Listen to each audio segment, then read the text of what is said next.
Navigation. Kembali lagi bersama Minlo, Mimin Logistik.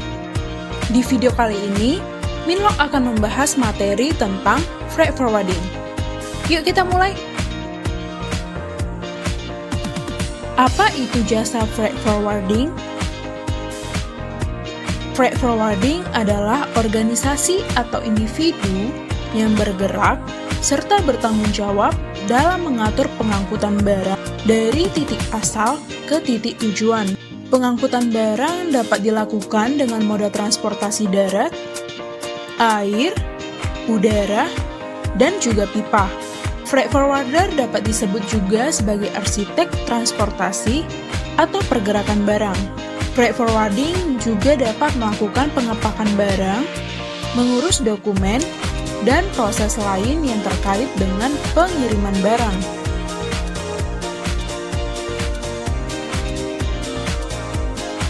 Freight forwarding dicetuskan pertama kali oleh Thomas Meadows dan Company Limited di London, Inggris.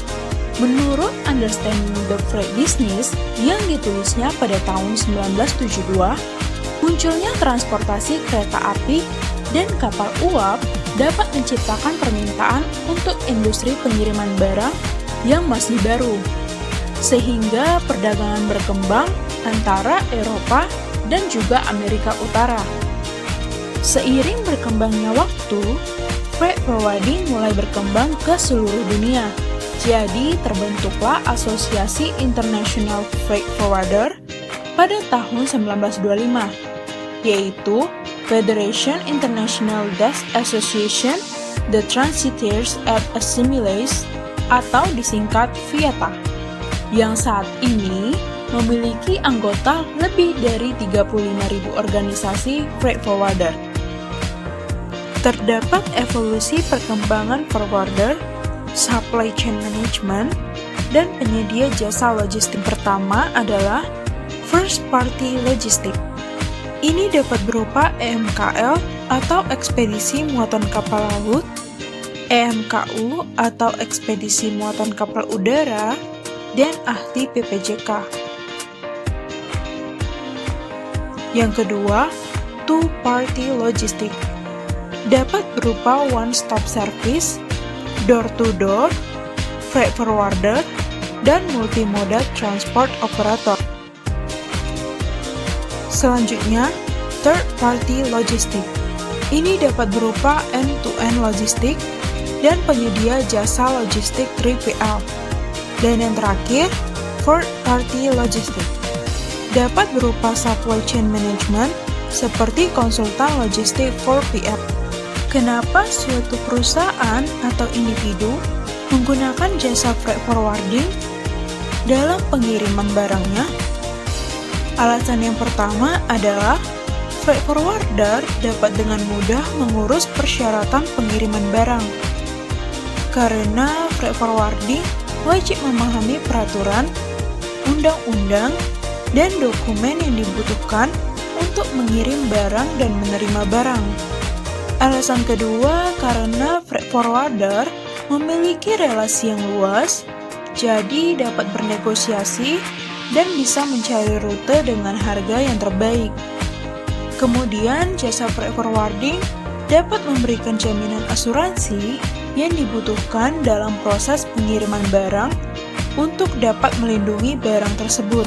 Dan yang terakhir, freight forwarding dapat menyediakan gudang untuk menyimpan barang sementara, dan juga mereka dapat menyediakan penanganan, penyimpanan, pengemasan, dan juga distribusi barang. Selanjutnya adalah peran freight forwarder dalam konsolidasi muatan. Konsolidasi muatan adalah penggabungan dari beberapa pengirim yang nantinya dimuat di dalam satu muatan.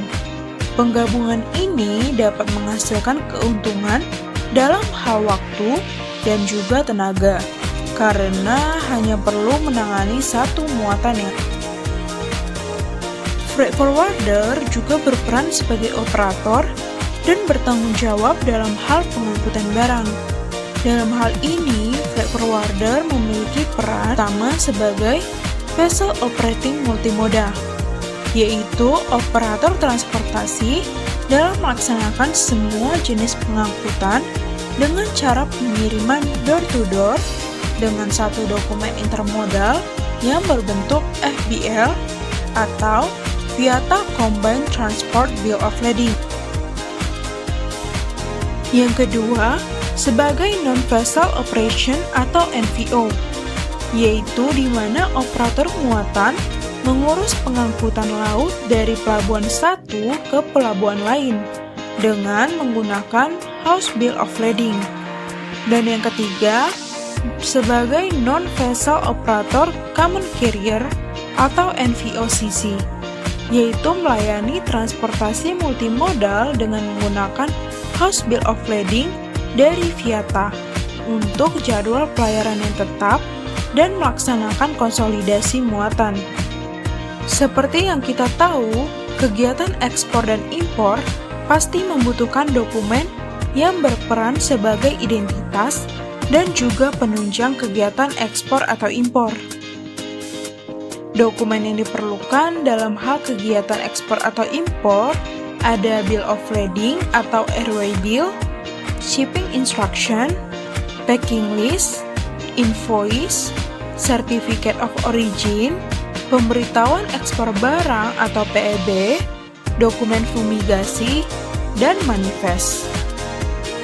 Freight forwarder juga memiliki peran dalam hal pengemasan barang, yaitu memilih kemasan berdasarkan aspek-aspek seperti volume barang, sifat dan jenis barang, berat dan jumlah barang, cara pengiriman, dan tujuan pengiriman. Pengemasan ini harus dibuat seaman mungkin agar barang sampai tujuan tanpa adanya kerusakan. Maka dari itu, freight forwarder berperan untuk melakukan kerjasama dengan perusahaan asuransi. Asuransi diperlukan dalam hal melakukan pengiriman barang karena banyak kemungkinan yang dapat terjadi selama perjalanan.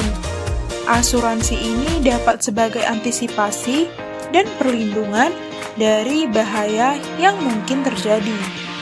Nah, ruang lingkup freight forwarder.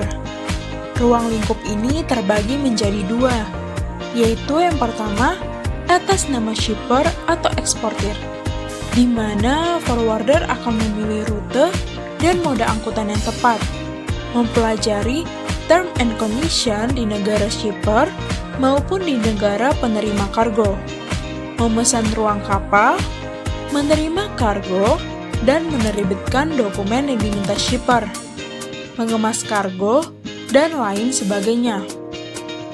Yang kedua, atas nama consignee, di mana forwarder akan menerima dan memeriksa dokumen seperti packing list dan invoice, memonitor perjalanan kargo atas nama consignee, mengatur proses custom clearance, dan membayar bea masuknya jika diperlukan, serta menyerahkan kargo kepada consignee. Ada beberapa hal yang harus diketahui freight forwarder untuk memilih jasa transportasi yang tepat, seperti dalam mencari rute terbaik, freight forwarder harus memperhatikan rute lalu lintas, pelabuhan transit, dan lokasi pelabuhan di negara tujuan. Freight forwarder juga harus mempunyai gambaran menyeluruh tentang bentuk perdagangan internasional dan gejala perubahannya. Selanjutnya, freight forwarding sebagai agent versus sebagai principal. Menurut Blacklock Dictionary, yang dimaksud dengan principal contract adalah kontrak yang dilakukan oleh kedua belah pihak sebagai atau mewakili diri mereka sendiri. Sedangkan agent adalah seseorang yang bertindak mewakili atau atas nama orang lain yang memberikan wewenang kepadanya, dan umumnya menerima tanggung jawab atas kesalahannya sendiri atau kesalahan karyawannya. Ya, seperti pengiriman barang yang tidak sesuai instruksi, lalai untuk mengambil asuransi kargo meskipun ada instruksi, kesalahan dalam operasi kepabeanan, rute tujuan yang salah, dan melakukan ekspor ulang Tanpa melengkapi formalitas, forwarder sebagai agent umumnya tidak menerima tanggung jawab atas tindakan dan kelalaian pihak ketiga, seperti carriers atau reforwarder, asalkan ia telah menunjukkan hal yang sesuai dalam memilih pihak ketiga tersebut. Sedangkan freight forwarder sebagai prinsipal bertanggung jawab atas tindakan dan kelalaian carriers, reforwarder, dan lainnya yang dilibatkan dalam pelaksanaan kontrak. Demikian pembahasan Minlog mengenai freight forwarding. Sampai jumpa di video selanjutnya.